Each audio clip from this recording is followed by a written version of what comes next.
Viral Farel penjual telur terobos pas pampres temui Presiden Jokowi. Viral aksi nekat bocah penjual telur bernama Farel terobos pas pampres temui Presiden Jokowi di Kota Bau-Bau, Sulawesi Tenggara. Momen tersebut terjadi di depan kantor Pos Bau-Bau, Jalan Murhum, Kelurahan Wajo, Kecamatan Murhum, Kota Bau-Bau, Provinsi Sultra. Presiden Jokowi menyambangi kantor pos itu untuk menyerahkan bantuan subsidi upah atau BSU pekerja serta bantuan langsung tunai bahan bakar minyak atau BLT BBM kepada warga. Dalam rekaman video viral diunggah kanal YouTube Tiffany News yang kemudian direpost sejumlah akun media sosial itu, sang bocah tampak terus berjibaku mendekati Presiden Jokowi.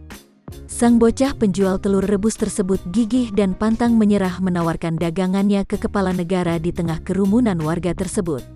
Bocah bernama Farel yang mengenakan kaos berwarna hitam tersebut terdengar berkali-kali meneriakkan nama Presiden Jokowi.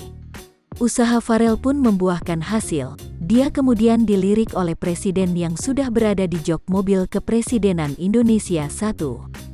Salah seorang pas pampres pun terlihat memberikan jalan kepada bocah penjual telur rebus. Bocah tersebut kemudian menghampiri mobil Presiden Jokowi dengan membawa toples plastik berisi dagangannya. 3 petugas pas pampres terlihat ikut memegang toples tersebut dan salah seorang di antaranya membuka barang yang dibawa sang bocah. Jangan lupa subscribe, share, komen, dan like ya.